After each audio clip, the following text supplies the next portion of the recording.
I'm Major Nikki Voss, 38, United States Air Force. I worked my way up from an ROTC scholarship kid to leading ISR missions over Kandahar, coordinating extractions under fire, and earning a Purple Heart I never asked for. For years, I gave everything to my family, defending them, honoring their service, trying to earn a respect they never gave back.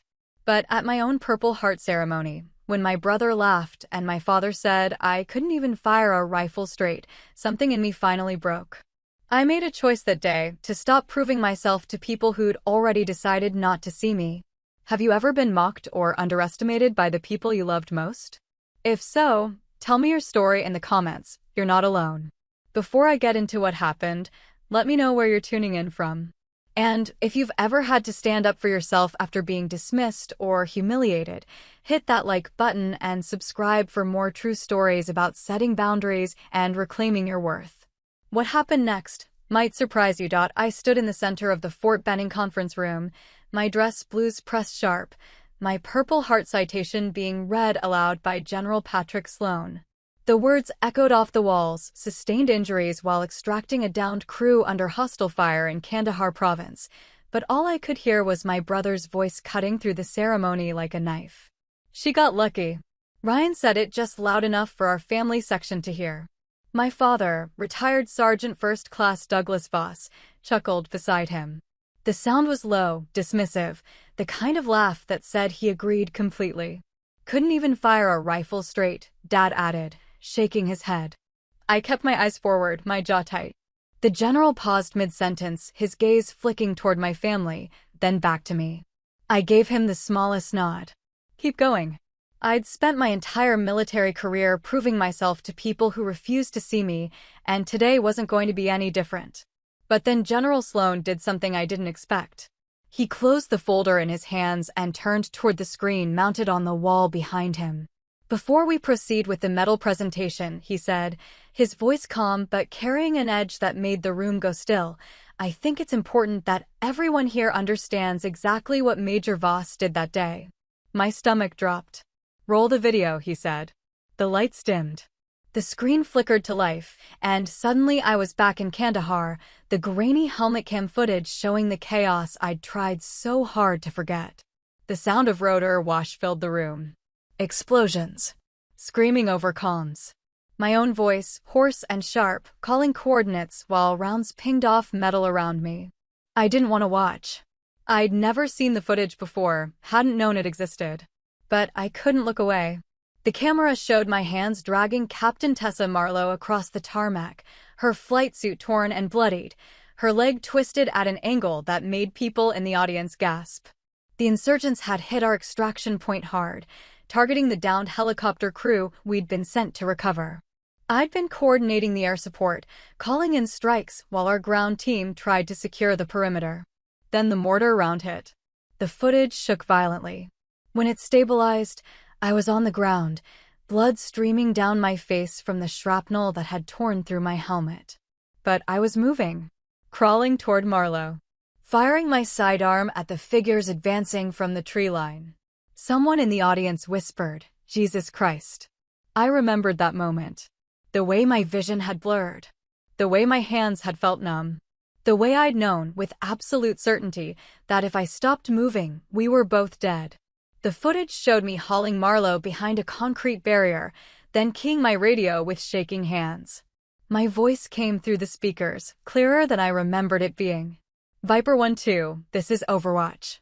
We are taking effective fire from the north tree line. I have one wounded, need immediate extract, over. The reply crackled back. Overwatch, Viper 1-2. Extract bird is 2 mics out. Can you hold? Negative choice, Viper. We hold or we die. Send it. The camera captured me checking Marlowe's pulse, applying a tourniquet with hands that wouldn't stop shaking, then returning fire with a rifle I'd pulled off a wounded soldier near me. The shots were controlled. Precise. 3-round bursts that dropped 2 insurgents before the helicopter screamed in overhead. The footage cut to black. The lights came up slowly. The room was silent. I finally let myself look at my family. My father's face had gone pale. My mother's hand was pressed to her mouth, her eyes wet. Ryan looked like he'd been punched in the stomach, his earlier smirk completely gone. General Sloan turned back to the audience, his expression unreadable. Major Voss coordinated air support under direct enemy fire while sustaining a traumatic head injury and severe lacerations. She maintained her position for 11 minutes, well past the point where most personnel would have been combat ineffective, and successfully extracted her teammate. Captain Marlowe survived because of Major Voss's actions that day. He picked up the Purple Heart from its case and crossed the room to where I stood. "Major Nicky Voss," he said, his voice formal now, ceremonial, "for wounds received in action against an enemy of the United States, it is my honor to present you with the Purple Heart." He pinned the medal to my uniform. I saluted. He returned it. Then he leaned in, just slightly, and said something only I could hear. "Your family needed to see that. Don't let anyone diminish what you did." I nodded, my throat too tight to speak. The ceremony ended with applause that felt distant, like it was happening in another room. People shook my hand, thanked me for my service, said things I didn't fully register. My commanding officer, Colonel David Kerr, clapped me on the shoulder and told me he was proud. My fellow officers from the ISR squadron formed a line to congratulate me, their respect genuine and unforced. But my family stayed in their seats. I found them afterward in the parking lot. They'd been waiting by my father's truck, awkward and uncertain. My mother moved first, stepping toward me with her arms half raised like she wanted to hug me but wasn't sure if she should. "Nikki," she said. Her voice broke on my name. I stopped a few feet away, the metal case heavy in my hands. "You came. That's something." "We didn't know," Dad said. He looked older than I remembered, his shoulders slumped in a way that didn't match the straight-backed sergeant he used to be. "We didn't know it was like that. You never asked." Ryan stepped forward, his hands shoved in his pockets. "Look, he stopped, struggled, tried again. "That thing I said in there. I shouldn't have. You've been saying things like that for years," I said. My voice was calm, almost detached. "Today you just said it in the wrong room." "That's not fair," he said. "No," I agreed. "It's not." My mother was crying now, silent tears that she didn't bother wiping away. "We're proud of you, sweetie. We always have been." I wanted to believe her. Some part of me, the part that was still the little girl trying to earn her father's approval, still the teenager who joined ROTC hoping it would make her family see her as more than the soft youngest child, wanted desperately to believe her. But I'd spent too many years hearing the jokes.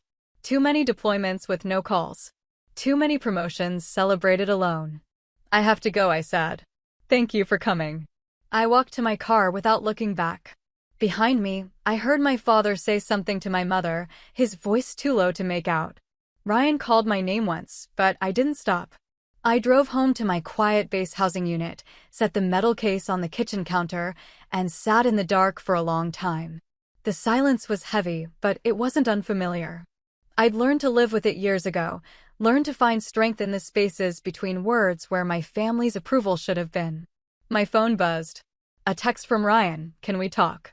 I stared at it for a moment, then set the phone face down on the table. Not tonight.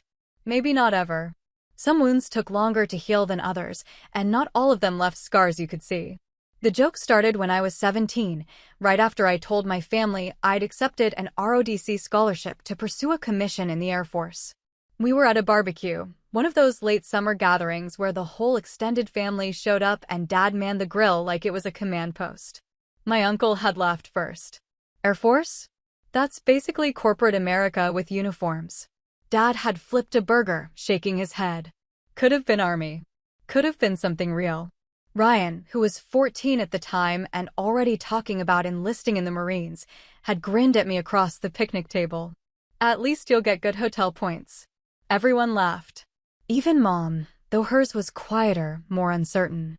I'd forced a smile and changed the subject, but the message was clear. I'd chosen wrong. I'd taken the easy path. I wasn't a real soldier. It only got worse after I commissioned.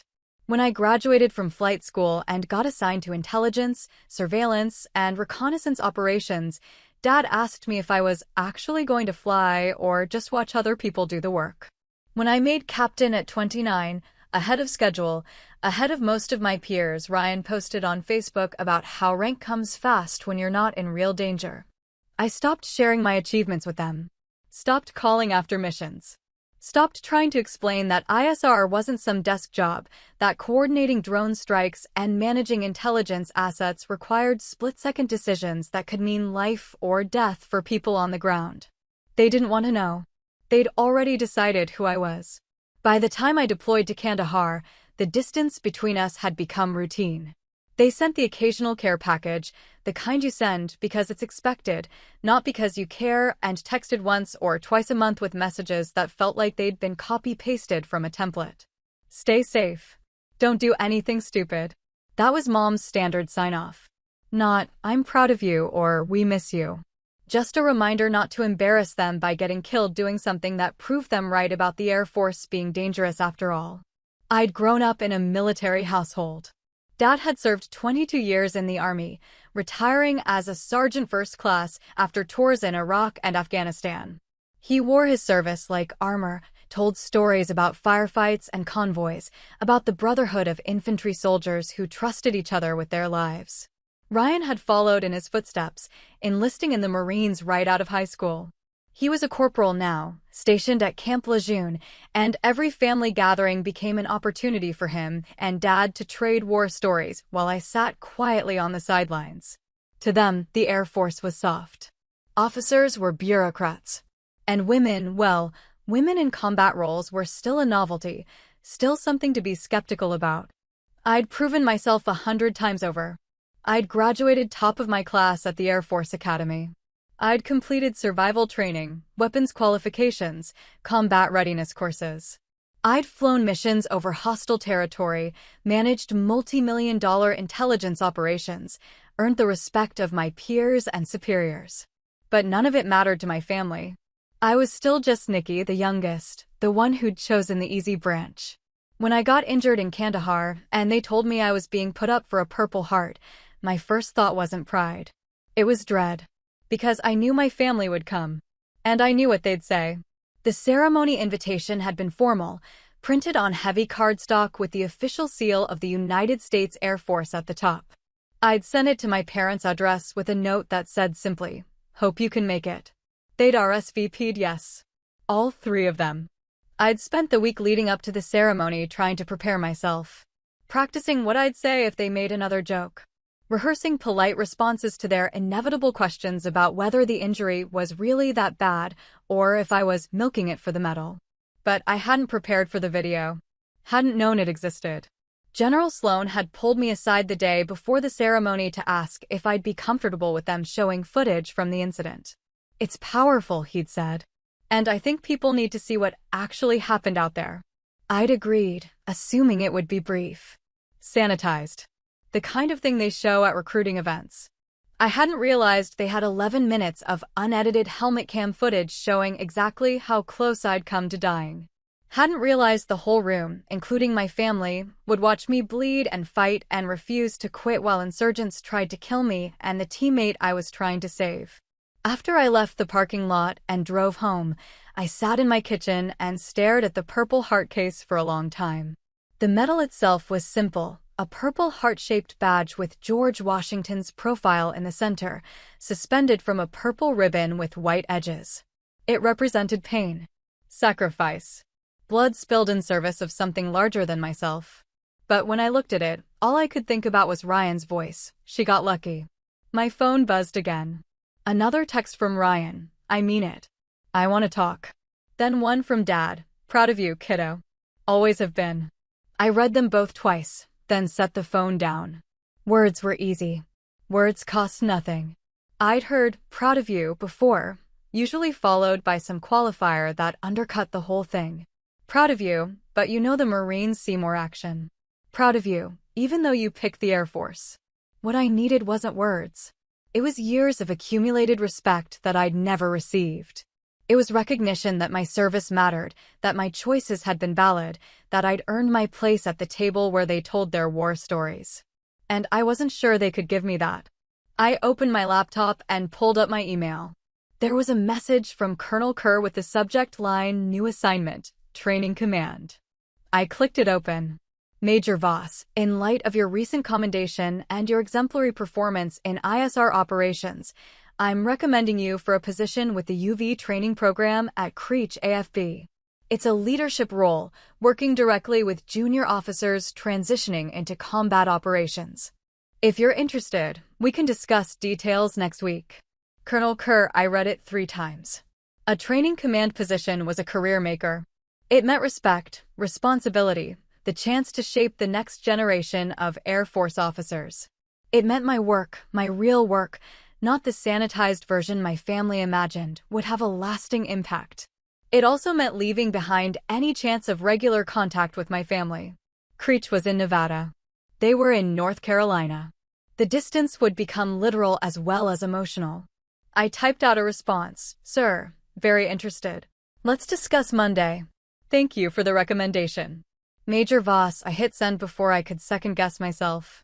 Then I stood up, walked to the bathroom, and finally looked at myself in the mirror. The scar from the shrapnel ran along my hairline, a thin white line that would fade with time but never fully disappear. My eyes looked tired, not from lack of sleep, but from years of fighting battles I shouldn't have had to fight. I thought about the video. About the woman I'd watched on that screen, bleeding and terrified but moving anyway. Doing her job because people were counting on her. That woman didn't need her family's approval.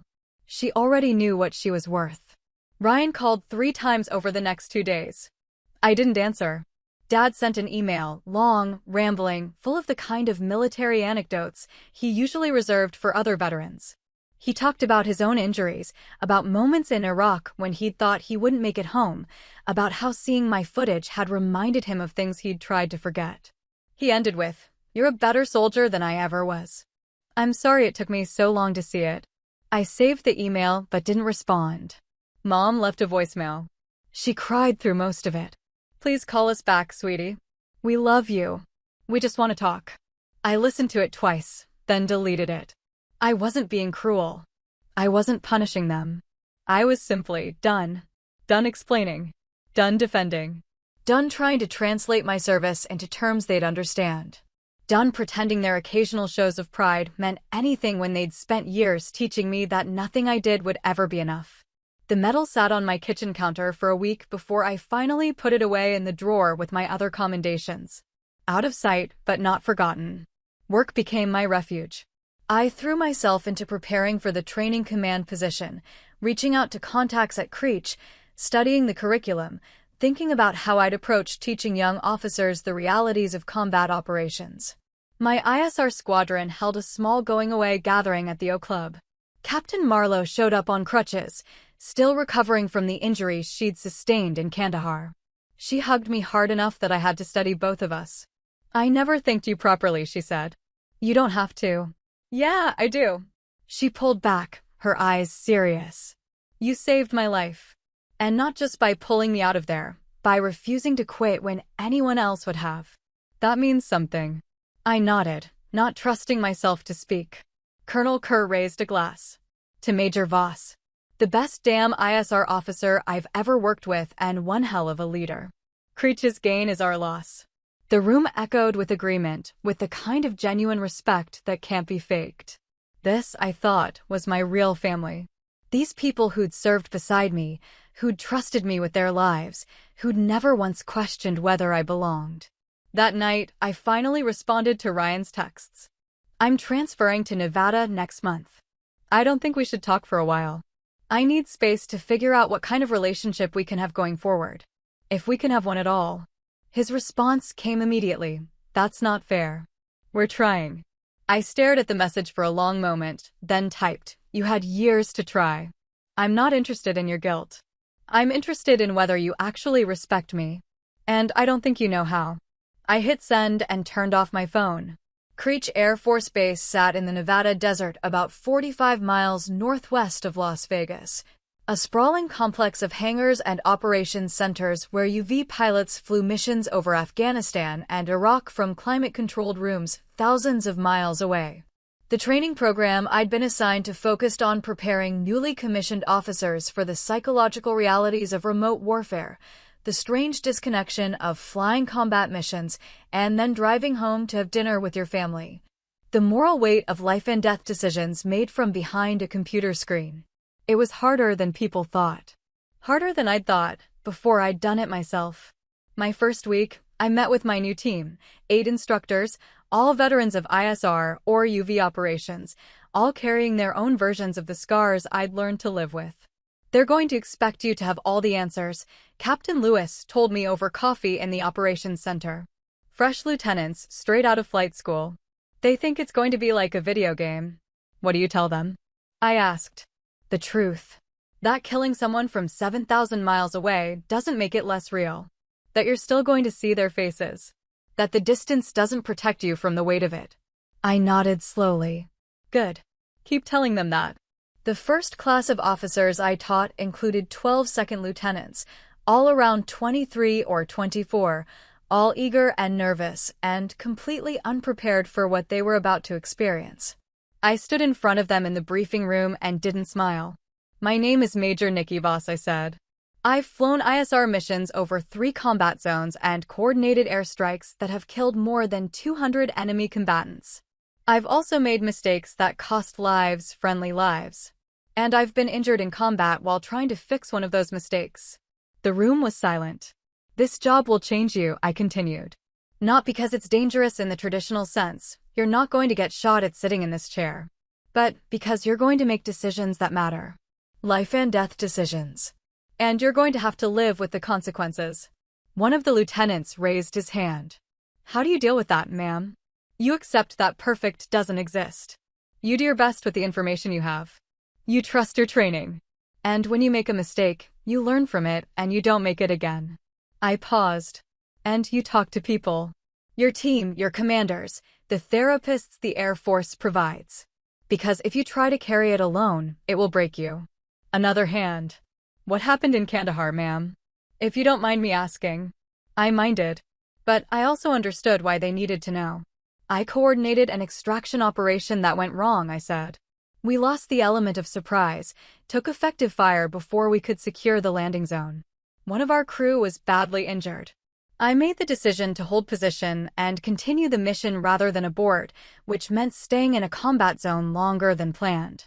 We got everyone out alive. Barely. And the Purple Heart? Shrapnel from a mortar round. I was luckier than I should have been. The word lucky tasted bitter in my mouth, but I didn't explain why. We ran simulations all afternoon, scenarios that forced the young officers to make impossible choices under time pressure. I watched them struggle with the moral calculus, watched them realize that sometimes there were no good options. Afterward, Lewis caught up with me in the hallway. That was brutal. It needs to be. I know. But maybe go a little easier next time? A couple of them looked like they were going to cry. Better they cry here than freeze in the moment, I said. Lives depend on them making hard calls. I'd rather they learn that now. He nodded slowly. You sound like someone who's been there. We all have. That's why we're here. That night, I called Colonel Kerr to thank him for the recommendation. I think this is exactly where I need to be, I said.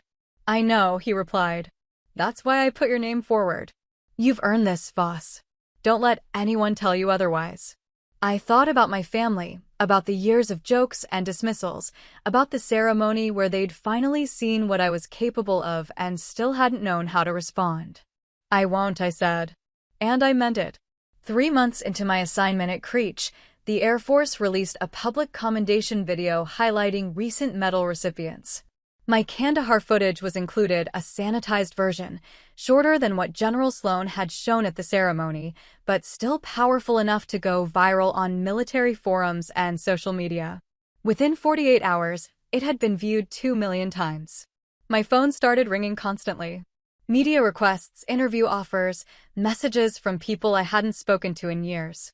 I ignored most of it, directing press inquiries to the Public Affairs Office and letting my voicemail fill up with congratulations from distant acquaintances who suddenly wanted to reconnect. But one message stood out. It was from Captain Marlowe, now recovered enough to be back on active duty. Hey, boss. Just wanted you to know the squadron's been calling you Iron Viper since the video dropped. Thought you should hear it from me first. It's meant as a compliment. You held the line when no one else could. Wear it proud. Iron Viper. I rolled the nickname around in my head, testing it. It felt right. Stronger than I'd felt in years. That same day, General Sloan's office reached out with a formal request. They wanted me to join a Joint Training Command initiative, working with Army and Marine Corps units to improve inter-service coordination on air support operations. It's a 2-year assignment, the aide explained over the phone. Based at Quantico. High visibility, direct path to lieutenant colonel if you perform well. The general specifically requested you. I accepted immediately. Quantico meant going back to the East Coast. Back to North Carolina territory, though not close enough that my family could just drop by. The assignment itself was prestigious, the kind of position that marked you as someone the Air Force was investing in, someone with a future. My ISR roots had given me credibility with the ground forces I'd be working with. They'd seen what good air support could do, seen what happened when communication broke down between the sky and the dirt. I could help fix that. I submitted my acceptance and started packing for the move. That's when Ryan showed up at my door. I opened it to find him standing in the desert heat, his Marine Corps utilities dusty from travel, his face uncertain in a way I'd never seen before. "How did you find me?" I asked. "Called your old unit. They told me you'd transferred." He shifted his weight. "Can I come in?" I hesitated, then stepped aside.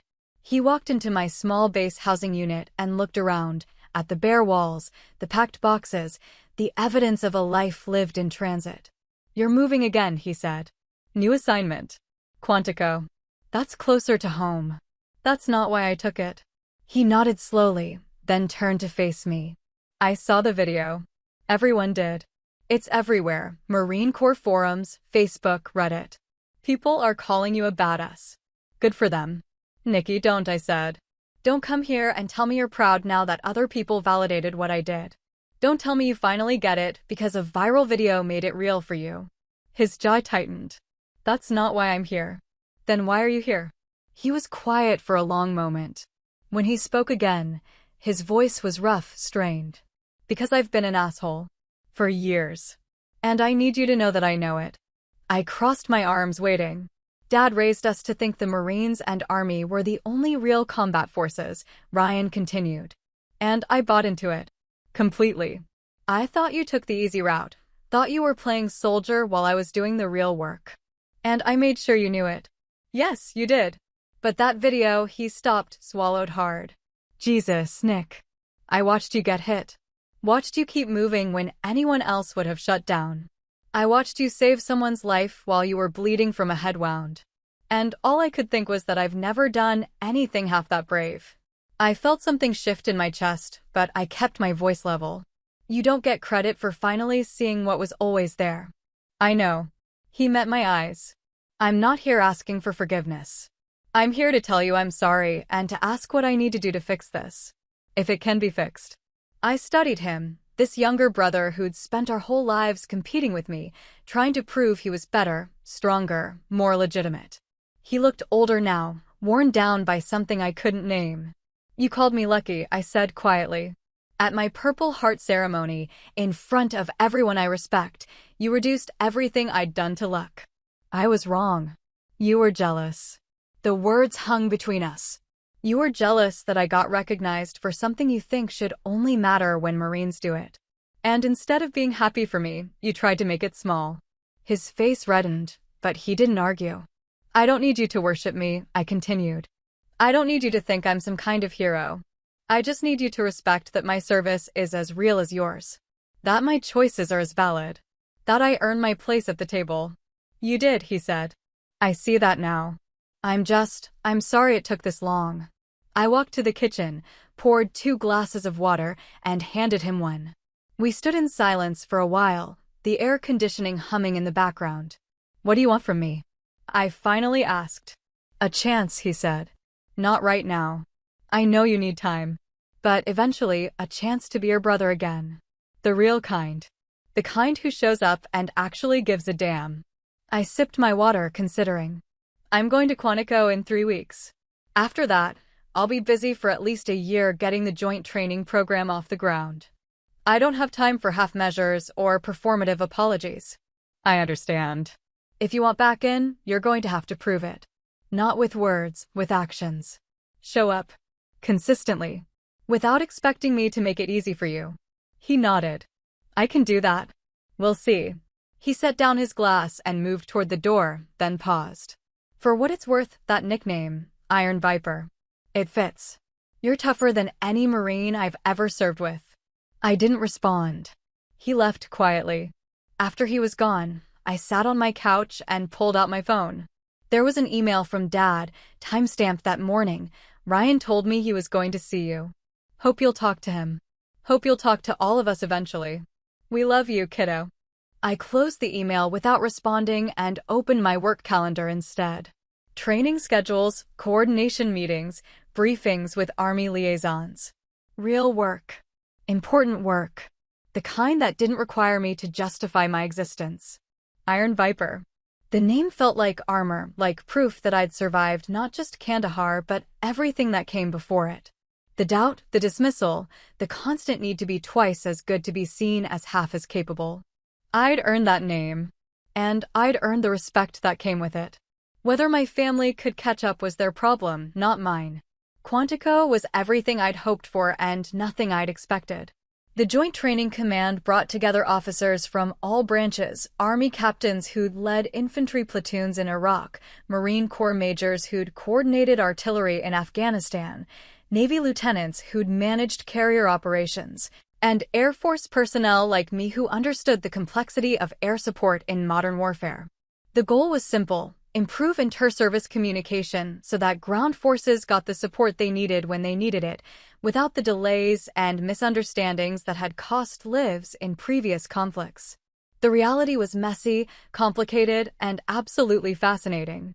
My first meeting with the Army liaison, Colonel Marcus Brennan, set the tone. He walked into my office without knocking, dropped a thick folder on my desk, and said, "You're the ISR officer from Kandahar." "That's me." "Good. Then you understand why we're doing this." He opened the folder and pulled out after-action reports from a dozen different operations. "See this? Delayed air support because the ground team called the wrong frequency. And this? Artillery strike called on friendly positions because the coordinates were formatted wrong. And this one's my favorite. Let me guess," I interrupted. "Air Force pilot refused to engage because they couldn't confirm the target?" Bingo. Meanwhile, my guys are getting torn apart by machine gun fire, screaming for support that never comes. He fixed me with a hard look. "So tell me, Major, how do we fix it?" I pulled the folder closer and started reading. "We fix it by teaching everyone to speak the same language." Literally.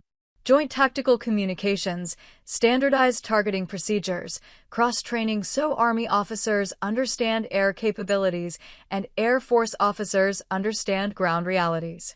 That's the theory. That's also the practice, if we do it right. I looked up. "You said you're here because you want this to work." "So do I. Let's figure out how." Over the next 6 months, we built a training program from scratch. We brought in instructors from each branch, designed scenarios that forced officers to work across service lines, and created evaluation metrics that measured not just individual performance, but team coordination. It was brutal work. Long hours, constant friction as different military cultures clashed, endless revisions to curriculum that never seemed quite right. But it worked. By month 8, we were running joint exercises that had Army officers calling in Air Force strikes with precision, Marine Corps forward observers coordinating with Navy close air support, and Air Force UV pilots working directly with special operations teams on the ground. The success rate, measured by mission completion and minimized civilian casualties, was 15% higher than previous joint operations. General Sloan visited during one of our larger exercises and pulled me aside afterward. "This is exactly what we needed," he said. "You're building something that's going to save lives for years to come." "Thank you, sir. I'm putting you up for promotion to Lieutenant Colonel. The paperwork's already in motion." He paused. "You've earned it, boss. Multiple times over." I felt the weight of it, not just the promotion, but the recognition that my career had taken a trajectory that would have seemed impossible when I was a junior officer being mocked by my own family. "I appreciate your confidence, sir." "It's not confidence. It's assessment based on performance." He smiled slightly. "Besides, Iron Viper has a nice ring to it for a lieutenant colonel." The promotion came through 3 months later. I was 38 years old, young for '05, but not unheard of for officers with combat records and proven leadership skills. The ceremony was small, held at Quantico with my team and a handful of senior officers in attendance. Colonel Kerr flew out from Nevada to pin on my new rank insignia, and Captain Marlowe showed up with a bottle of expensive scotch that we shared afterward in my office. To Lieutenant Colonel Voss, Marlowe said, raising her glass. The woman who saved my life and then went on to save everyone else's by teaching them how to actually work together. I'll drink to that, Kerr added. We toasted, and for a moment, everything felt right. Complete. Like I'd finally reached the place I was supposed to be. Then my phone buzzed with a text from Mom. Saw your promotion announcement. So proud of you, sweetie. I stared at it for a long moment before setting the phone down. Marlowe noticed. Family? Yeah. Are you going to respond? Eventually I said. Maybe. The truth was more complicated. Over the past year, my family had tried awkwardly, inconsistently, but genuinely, to rebuild the relationship I'd walked away from. Ryan had sent emails every few weeks, updating me on his life without asking for anything in return. Dad had called twice, leaving voicemails that were stilted but sincere. Mom had sent care packages to each of my new assignments, filled with the kind of practical items that showed she'd been paying attention to what I actually needed. It wasn't enough to erase the years of dismissal, but it was something.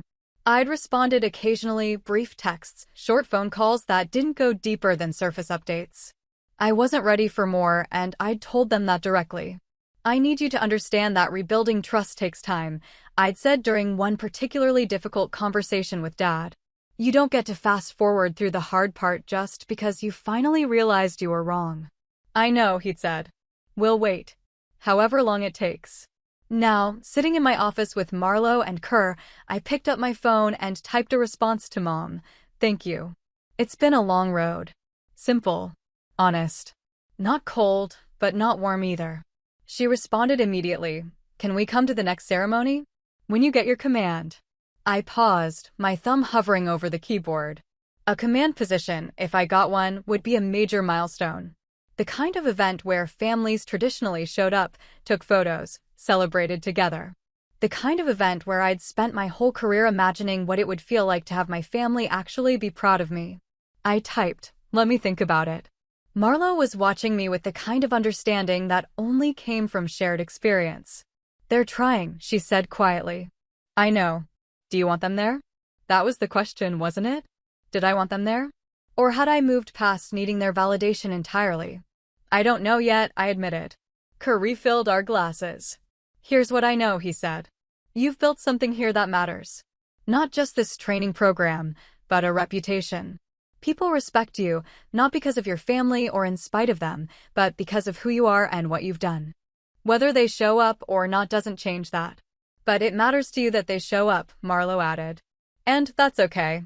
It doesn't make you weak to want your family to see what you've accomplished. I nodded slowly. They were both right, in different ways. That night, alone in my quarters, I pulled out the Purple Heart and looked at it for the first time in months. The metal was cool in my palm, the weight familiar. I thought about the woman I'd been at that ceremony, standing rigid while her family mocked her, holding herself together through sheer force of will. I thought about who I'd become since then. Stronger, yes. More confident. But also more honest about what I needed and what I was willing to accept. I didn't need my family's approval to know my worth. But I wanted their respect. And maybe, just maybe, they were finally ready to give it. I picked up my phone and called Ryan. He answered on the second ring. Hey, I said. I got your message about the promotion. Congratulations. I mean it. Thanks. I paused, choosing my words carefully. I'm thinking about my next steps. Probably going to aim for a command position in the next year or two. That's huge. Yeah, and I'm thinking about what I want that to look like. Who I want there. There was a long silence. Then, are you asking if we'd come? I'm asking if you'd want to. If you'd show up not because you feel guilty or obligated, but because you actually want to be there. Because you're actually proud. I am proud, he said. I know I've done a shit job of showing it, but I am. And yeah, if you invite us, we'll be there. All of us. I need you to understand something, I said. If you come with respect. No jokes, no comments about the Air Force being soft, no comparisons to the Marines or the Army. You come ready to celebrate what I've done, not who you think I should have been. I understand. Do you? Because this isn't just about one ceremony. It's about whether we can have a real relationship. And I won't accept anything less than that anymore. His voice was steady when he replied. I get it, Nick. And I'm here for it. Whatever it takes. Okay, I said. I'll let you know when the time comes. After we hung up, I sat with the feeling, not quite forgiveness, not quite reconciliation, but something in between. A door opening slightly, letting in a sliver of light.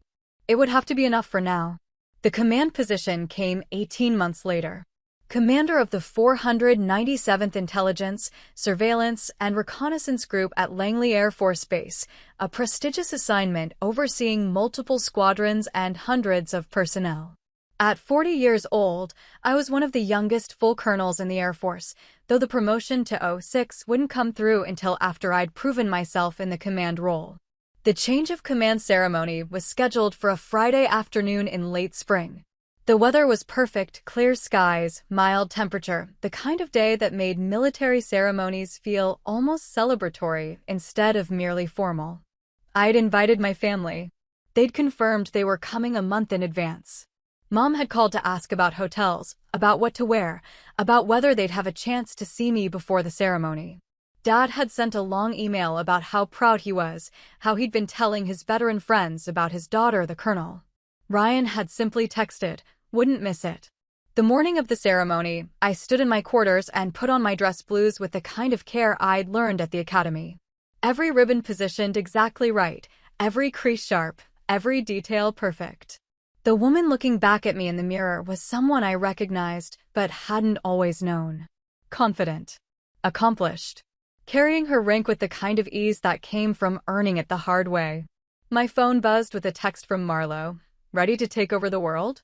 I smiled and typed back, ready to lead my people. That's enough. The ceremony began at 1,400 hours. I stood at attention as the outgoing commander gave his farewell remarks, then listened as General Sloan, now a 2-star, commanding a major Air Force component, read my biography and outlined my qualifications.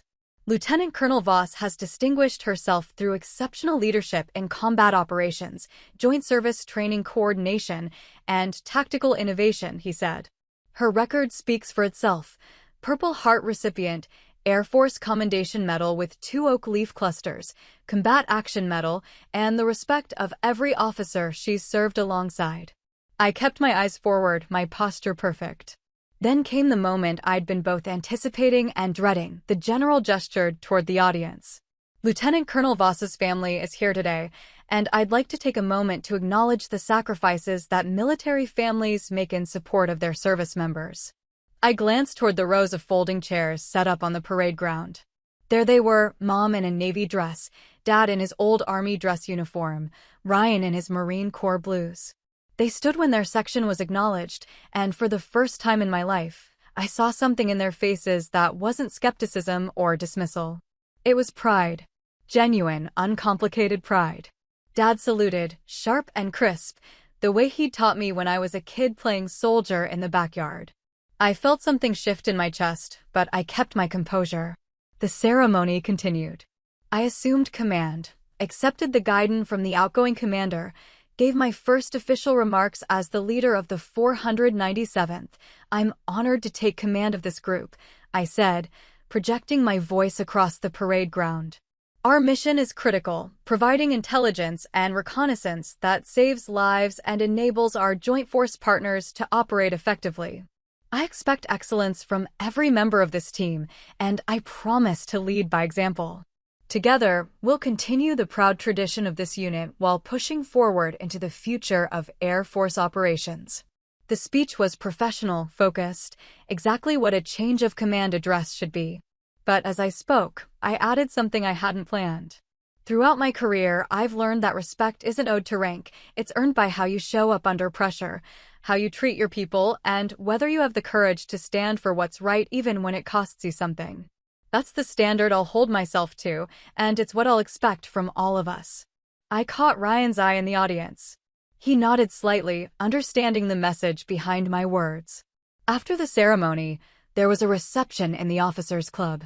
People congratulated me, shook my hand, told stories about serving with me or hearing about my reputation.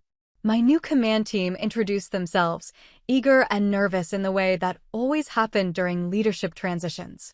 And through it all, my family waited. They hung back, letting the professional obligations take precedence, not pushing for attention. When I finally made my way over to them, Mom was crying, happy tears this time, not the confused grief from the Purple Heart ceremony.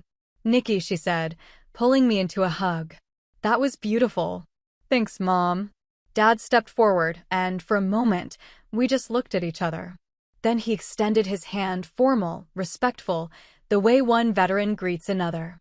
"Colonel," he said. "That's a hell of an accomplishment." I shook his hand, then pulled him into a brief hug. "It took a while to get here." "You earned every step," he said. "I'm sorry I didn't see that sooner." Ryan was last. He'd matured in the past 2 years, filled out, carried himself with more confidence, looked less like a kid trying to prove something and more like a man who'd figured out what actually mattered. "Congratulations, sis," he said. "That speech was perfect. And for the record, I've been telling everyone I know that my sister's a badass colonel in the Air Force." I smiled despite myself. Yeah. Figured it was about time I got it right. We stood together for a while, talking about nothing important, the weather, their drive down, whether they'd have time to see the base before they left. Normal family conversation, the kind I'd watched other people have for years without knowing if I'd ever have it myself. Later, after most of the guests had left, I walked them to their car. The sun was setting, painting the sky in shades of orange and purple that seemed almost impossibly beautiful. "Thank you for coming," I said. "Of course," Mom said. "We'll always come. If you want us to." "I want you to," I said. And I meant it. They drove away as the last light faded from the sky, and I stood in the parking lot for a moment, breathing in the evening air. Captain Marlowe walked up beside me. "How does it feel?" "Like I finally have both things," I said. "The career I built and the family I needed them to be." "Good," she said. "You deserve both." "So do you," I told her. "Which is why I'm making you my deputy commander. If you'll take it." Her eyes went wide. "Seriously?" "Seriously. I need someone I trust, someone who understands what we're trying to build here." "You're the best choice." She grinned. "Then I accept." We walked back toward the operations building together, already talking about transition plans, about the changes we wanted to make, about the future we'd build for our group. Behind us, the base was quiet, settling into evening routine. Above us, the first stars were beginning to appear.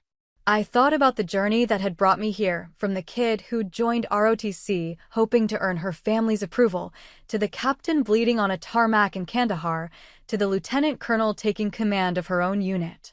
I thought about the woman in that video, the one the world had seen and called Iron Viper. The one who'd refused to quit even when quitting would have been easier. That woman and I were the same person. We always had been. I just finally had a family who could see it. 6 months into my command, I was invited to speak at the Air Force Academy graduation ceremony. The invitation came from the superintendent himself, a 3-star general I'd worked with briefly during my joint training assignment. "We want someone who can inspire the new lieutenants," he'd said over the phone. "Someone who represents what it means to serve with distinction."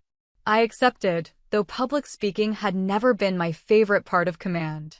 The speech took weeks to write.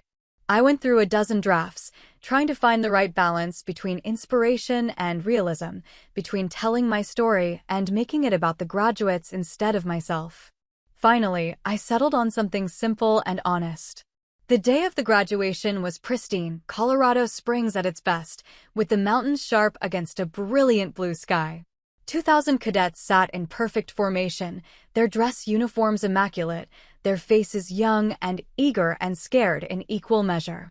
I stood at the podium and looked out at them, remembering what it had felt like to sit in those same seats, waiting to begin a career I wasn't sure I was ready for. Congratulations, graduates, I began. Today, you receive your commissions as officers in the United States Air Force. It's an honor you've earned through 4 years of hard work, sacrifice, and dedication. But the truth is, the real test starts now. I paused, letting the words sink in. You're going to face challenges you can't imagine yet. You're going to make decisions that keep you awake at night. You're going to lead people who are counting on you to have all the answers, even when you don't. And you're going to doubt yourself, your choices, your abilities, your place in this service. The graduates were listening intently now. When I was commissioned, I had people in my life who told me I'd chosen the wrong branch, that I wasn't cut out for real military service, that I'd taken the easy path. And I believed them sometimes. I questioned whether I belonged, whether I was good enough, whether I'd ever earn the respect I was working so hard for. I thought about my father's laugh at the barbecue, Ryan's smirk at the Purple Heart ceremony, all the small cuts that had added up to a wound I'd carried for years. But here's what I learned: respect isn't owed to rank. It's earned by how you show up under fire, literally and figuratively. It's earned by doing your job when it's hard, when it's scary, when every instinct tells you to quit. It's earned by leading with integrity, by putting your people first, by refusing to accept anything less than excellence from yourself. I saw some of the graduates nodding, recognizing themselves in the struggle I was describing. Some of you will deploy to combat zones. Some will coordinate missions from thousands of miles away. Some will lead training programs, manage logistics, fly aircraft, or analyze intelligence. Every job matters. Every role is critical. And every single one of you has the potential to make a difference. I gripped the sides of the podium, letting the weight of my next word settle. But you only make that difference if you refuse to let anyone, including yourself, diminish your service. You belong here. You earn this commission. And whatever challenges come next, you're ready for them. Not because you're perfect, but because you're committed to being better every single day. The graduates erupted in applause. I let it wash over me, then raised a hand for quiet. One last thing, I said. Years from now, when you've built your careers and earned your own commands, someone's going to ask you what made the difference. What turned you from a second lieutenant trying to figure it out into a leader people trust with their lives? And the answer is simple: you showed up. When it mattered most, when everything was on the line, you showed up and did your job. I stepped back from the podium. Congratulations again, graduates. Now go prove what you're made of. The applause was thunderous this time. The graduates stood, 2,000 newly commissioned officers rising as one, and I felt the weight of their expectation, their hope, their determination to make their service matter. After the ceremony, dozens of them came up to thank me, to ask questions, to tell me they'd seen the Kandahar footage and it had inspired them to push through the hardest parts of their training. One young woman, brand new Second Lieutenant Garcia, shook my hand and said, "I want to do what you did. ISR, leading people, making a difference. What's the first step?" "The first step," I said, "is accepting that it won't be easy. That you'll face resistance, sometimes from places you don't expect. But if you're committed to the mission and your people, you'll figure it out." "I'm committed," she said fiercely. "Good. Then you'll be fine." My family had come to the graduation, all 3 of them, driving up from North Carolina to watch me speak. Afterward, we had dinner at a restaurant near the academy, the conversation easy in a way it had never been before. Dad told stories about his own career, but this time they weren't about proving he'd seen more combat or done more dangerous things. They were just stories, memories shared without agenda. Ryan talked about his plans to apply for officer candidate school, to follow a path similar to mine even though he'd started as enlisted. "Figured if my sister can be a colonel, I should at least try for lieutenant," he said with a grin. Mom just kept looking at me with this expression I couldn't quite name, pride mixed with regret, love mixed with the understanding that we'd lost time we could never get back. "You're going to make a general someday," she said quietly. "Maybe," I said. "But I'm happy right where I am." And it was true. Command suited me. Leading the 497th, mentoring younger officers, building programs that would save lives, this was exactly where I was supposed to be. We drove back to Virginia the next day, the 4 of us in Dad's truck, talking about everything and nothing. Ryan played music from his phone, classic rock, mostly, the kind Dad had always loved, and Mom dozed in the passenger seat. At one point, Dad caught my eye in the rearview mirror. "You know," he said, "when you first told us you were joining the Air Force, I thought you were making a mistake." I know. I was wrong. About a lot of things. But especially that. "Yeah," I said. "You were. I'm glad you didn't listen to me." I smiled. Me too. 3 years later, the promotion to full colonel came through. At 43, I pinned on 06 and took command of an entire intelligence wing, multiple groups, thousands of personnel, oversight of critical intelligence operations across 3 theaters. It was the culmination of everything I'd worked for and the beginning of a new chapter. My family was there, of course. They'd become fixtures at my major career milestones, showing up with genuine enthusiasm and none of the skepticism that had marked our earlier years. But the ceremony wasn't really about them anymore. It was about the work, the mission, the people I was honored to lead. General Sloan, now a 3-star, pinned on my colonel insignia and said, "I've known a lot of officers in my career, Voss. You're one of the best. Don't let it go to your head." "No chance of that, sir." He smiled. "Good.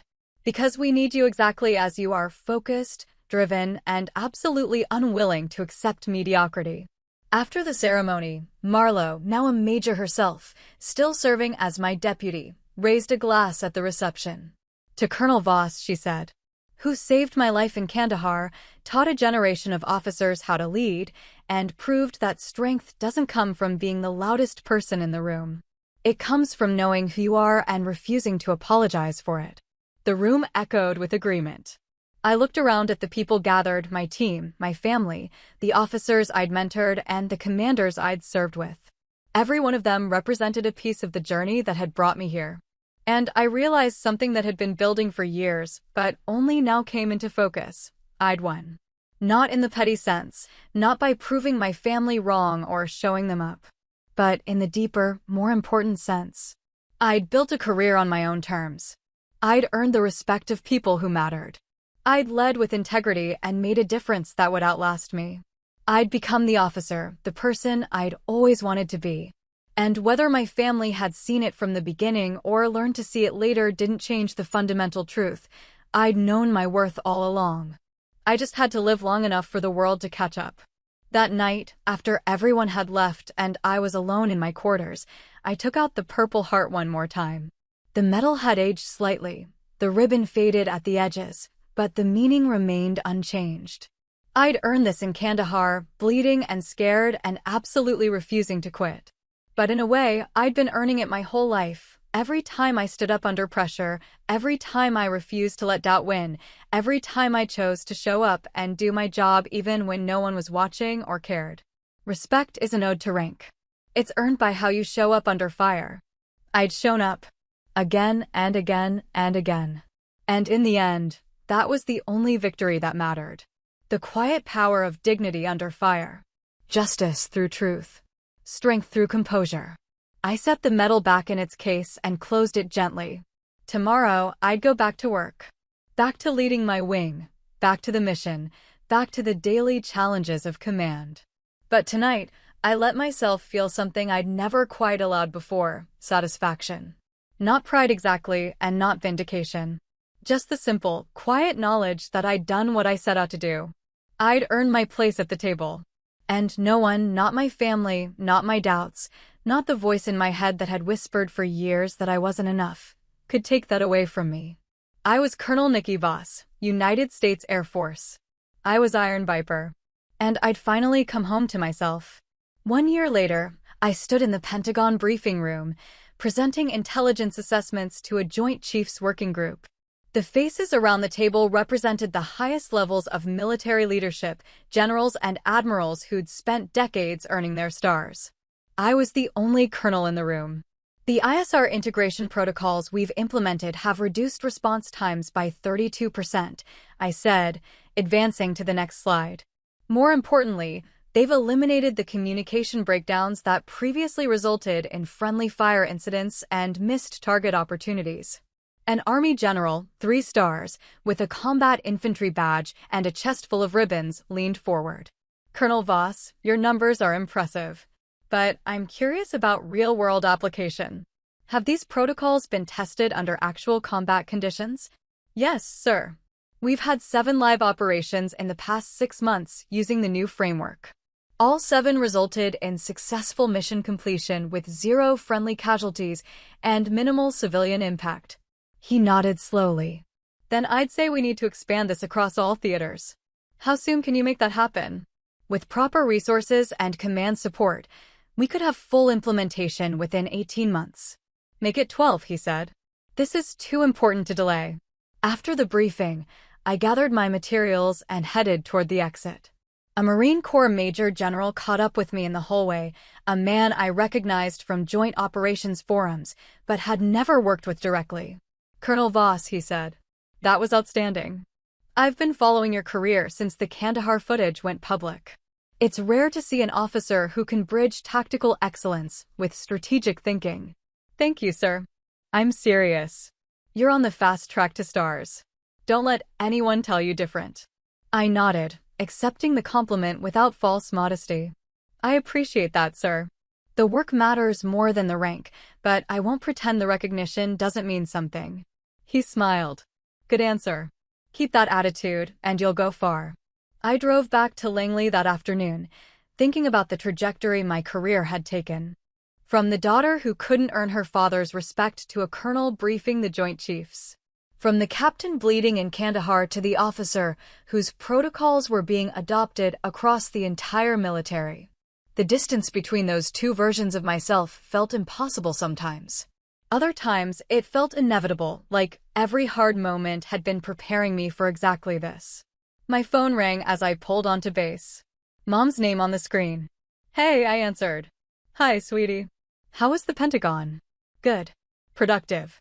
They're adopting our protocols military-wide. That's wonderful. Her voice was warm, genuine. Your father's going to be so excited. He's been bragging to everyone at the VFW about his daughter's intelligence work. I smiled despite myself. Tell him I said thanks. Tell him yourself. We're coming down next weekend for Ryan's commissioning ceremony. You're still planning to be there, right? Ryan's OCS graduation. He'd followed through on his plan, spent the last year grinding through officer candidate school while serving in the reserves. In 3 days, he'd pin on his butter bars and become a Marine Corps second lieutenant. I'll be there, I said. Wouldn't miss it. He's nervous, Mom admitted. Keeps saying he hopes he can live up to the example you set. Something shifted in my chest, not pride exactly, but something close to it. He'll do fine. He's worked hard for this. That weekend, I drove to Quantico in my dress blues. The ceremony was smaller than my academy graduation had been, but the weight of it felt just as significant. 43 candidates stood in formation, ready to receive their commissions and begin their service as officers. Ryan was in the 3rd row, his posture perfect, his face serious in a way I'd never seen before. He'd grown up in the past few years, not just physically, but in the way he carried himself. Less arrogant, more grounded. When his name was called, he marched forward to receive his commission. Dad stepped up to pin on his second lieutenant bars, a tradition, passing rank from one generation to the next. But then Ryan did something unexpected. He turned to where I was sitting and gestured for me to join them. I hesitated, then stood and walked to the front. The ceremony paused as I reached them. Sir, Ryan said to the officiating officer, permission to have my sister participate in the pinning? The officer nodded. Granted. Dad handed me one of the gold bars. Our eyes met, and he smiled, not the dismissive smile from years ago, but something real and warm. Together, we pinned Ryan's rank. Dad on the left shoulder, me on the right. Congratulations, Second Lieutenant Voss, I said quietly. Thank you, ma'am, he replied, formal in front of the audience. Then lower. Thank you for showing me what this really means. After the ceremony, we gathered for photos. The 4 of us together, Dad in his Army uniform, me in my Air Force blues, Ryan in his Marine Corps greens, Mom holding us all together like she'd always tried to do. Look at this, Dad said, shaking his head in wonder. 3 generations of service. 2 branches. All standing here together. 3 branches, I corrected. gesturing to Ryan and myself. Right. 3 branches. He pulled us both into a rough hug. I'm proud of both of you. So damn proud. We had dinner that night at a restaurant near base, the conversation flowing easily. Ryan talked about his assignment, infantry officer, headed to Camp Pendleton for training before deployment. Dad offered advice about leading enlisted personnel, about earning respect rather than demanding it. Listen to your NCOs, Dad said. They know more than you do, especially at first. Your job is to make decisions, but their job is to make sure those decisions actually work on the ground. Colonel Voss told me the same thing, Ryan said, glancing at me. Well, not exactly the same. She said my job was to be humble enough to learn and confident enough to lead. I raised my glass. Still good advice. The best advice, he agreed. Mom reached across the table and squeezed my hand. You've done so much for him. For all of us. Showing us what real leadership looks like. I just did my job, I said. Same as anyone. No, Dad said firmly.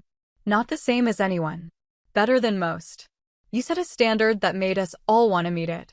I felt tears threatening and blinked them back.